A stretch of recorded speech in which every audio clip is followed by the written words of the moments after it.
Hi guys, welcome back to another talk on health and wellness for all. Today I thought I would share my thoughts about what food to eat during periods. This is a very common question which girls keep asking because during periods they either want to binge on something sugary like ice cream and chocolate, or they want to eat something salty like chips and burgers or soda. This is the kind of comfort food, but these are the kind of processed food or foods which can actually aggravate your period pain, your cramps, and even the blood flow. So what happens during the periods? Let's just have a look on that. So the periods, if they start, that is the day one of the menstrual cycle, you could have periods for 3 to 5 days or sometimes even 6 days, and it is during this phase, which is called the menstrual phase, that the natural hormones of a woman's body, progesterone, estrogen, these hormones are at their lowest. Now, because these hormones are at their lowest, this can cause low mood, irritability, and add to that bleeding, and you get these cramps, so you don't feel too good about yourself. But what is important is that because you're having bleeding, you're losing blood, you need to indulge in iron-rich food. And iron-rich food could be, if you look at non-vegetarian options, then you have fish, meat, chicken, egg. And for vegetarians, you have nuts like almonds, walnuts, beans, and dates, different green vegetables, jaggery. So look for the iron-rich options for food to eat if you have kind of cravings of food, because you are losing iron. So it is important that you take iron-rich food during your period rather than indulge in sugary and salty diet, which is going to make this worse. Add to your iron-rich diet, add some vitamin C also, like oranges, citrus fruits, and that is going to help absorption of the iron also. It's important that you go decaf, because if you look at coffee or different kind of caffeinated teas, these are going to make your symptoms worse, because coffee and tea will have you are going to have sometimes more cramps are going to be there, and the iron absorption also is going to reduce, because they contained polyphenols which reduce the absorption also of iron. Also, caffeine is a vasoconstrictor, and because of this there will be less blood flow to the uterus, causing more menstrual cramps. So you are going to aggravate your condition. Try drinking more of warm water, because that not only improves your metabolism, it is also going to help you with your period pain.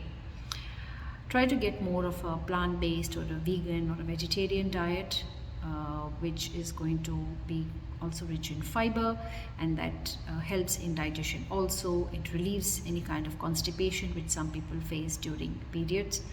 Take more fruits, vegetables, lettuce, cucumber, apple, banana, all of these locally, regionally available fruits, vegetables, salads, of course without too much of dressing, and salt and sugar should be taken. Look at different legume options that you have.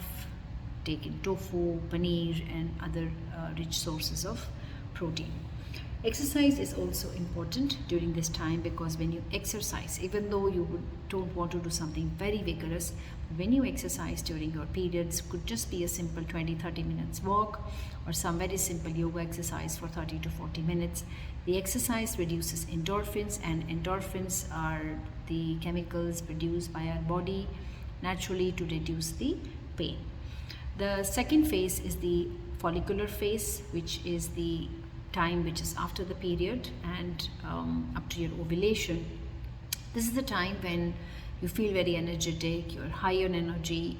You can think of doing some high intensity workout, longer duration of exercise, because you would also feel good doing the exercise, because exercise releases serotonin hormone also, and you are at your peak, and you can plan your day and your routine in such a way that you are giving in more exercise and also keeping up on your energy levels. Food cravings can also happen in any time during the period. So try to understand these food cravings. Is it sugar? Is it salt? Is it chocolate? And once you work on that, write it down, make a note of it, you will also be able to tackle the PMS, which can happen in the next phase. The third phase is the luteal phase, that is after the ovulation, the eggs comes out on the 14th, 15th day up to the 28th or 30th day. This phase, which is the luteal phase, is the phase which, if the pregnancy is not happening, naturally your hormones will be little high, and then again the hormones start to dip, and the time the hormones start to reduce by the end of the cycle, this is the time that you are going to sometimes be moody, be more irritable, you have mood swings, and sometimes you are going to have, because of the progesterone hormone which is released in the second half, you can have bloating, you can have water retention. So again, this time you will understand that premenstrually you can get cramps, you can get irritability, you can have different food fads, bloating. So exercise again is a good option which helps to relieve all these problems. Maybe you can indulge in ice cream or chocolate or things that make you feel happy, but also make sure that you don't overindulge in it. So control the portion, see how much you're taking, take in more of grains, brown bread, quinoa, whatever is suitable for you.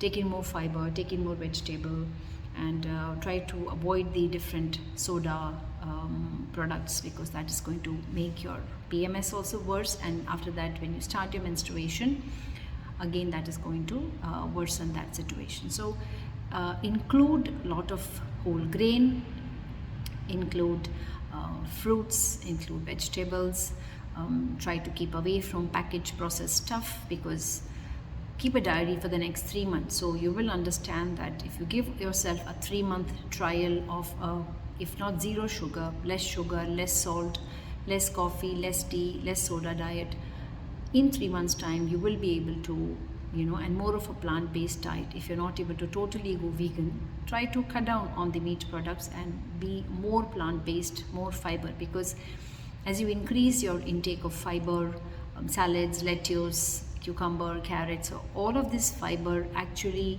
absorbs all the bad bad hormones or bad estrogen which is present in the processed food, and that helps to control your hormone balance also and gives you good health. So remember that good health is on your plate, and add in more health to your plate. Thank you and take care.